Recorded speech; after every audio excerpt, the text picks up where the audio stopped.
kids, welcome to Online Learning with Teacher Nova.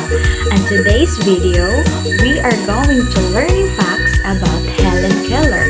We learn who Helen Keller was and what she was able to overcome and accomplish in her life, or about dealing with the religious changes that happened to her when she was just a baby. We will learn about how she helped to pave a way to help educate ourselves and others about people with disabilities. Helen Keller, the deaf and blind woman who became a famous teacher.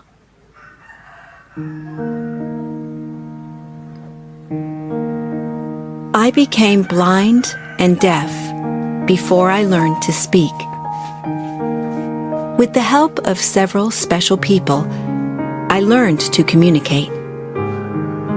I used my communication skills to teach people about blindness. I also fought for the rights of women and workers. I was born in 1880 in Alabama in the USA. When I was 19 months old, I became very sick with meningitis, a disease of the brain. I got better after the illness, but unfortunately I couldn't see or hear anymore. I found it very difficult to learn, and I became very angry. I was able to think, but I could not communicate my thoughts. It was a very difficult time for me and for my parents. My mother and father wanted to help me, but they didn't know what to do. Fortunately, I began to communicate with Martha Washington, who was 6 years old, and the daughter of our cook. We created our own sign language when we played together. I enjoyed learning from Martha, but my mother realized that I needed professional help. In 1886, my mother learned about the work of Alexander Graham Bell, the inventor of the telephone. He was working on the problems of the deaf. Maybe he could help? Bell told my mother about Perkins School for Blind People, and the school sent a special teacher to our home. Her name was Anne Sullivan. At first, I was a very difficult student, but Anne Sullivan was very kind to me. One day, we were getting water from the well when Anne drew some signs on my hand. I realized that she was writing the word water. I was so excited. Within a few hours, I could read more than 30 different words. At last, I could communicate with other people, and they could communicate with me. Anne helped me to escape from my lonely world. When I was 8 years old, I went with Anne to the Perkins School for Blind People. At the school, I was excited to discover that there were other children like me. We all learned from our teachers and from each other.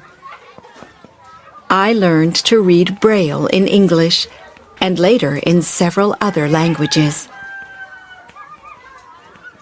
In 1894, Anne took me to New York, and I studied at several different schools for the blind and deaf. I tried to learn to speak, but it was difficult. My voice worked, but I didn't know how to use it properly. Only Anne and a few other people could understand me when I spoke. I studied hard, and in 1900 I started at university. Anne went with me to every class. She wrote the teacher's words on my hand. In 1904, I became the first deaf and blind person to get a degree. I was so happy and proud, and I knew that I wanted to use my communication skills to help other people. At first, I worked with organizations that fought for women's rights. Then, in 1912, I started to work with workers' organizations. I discovered that some types of work made people blind. I wanted people to know about this problem, so I wrote a book in Braille about it. In 1915, I started my own organization, Helen Keller International, which still teaches people about blindness. I wanted everyone to know that in many cases, blindness can be prevented.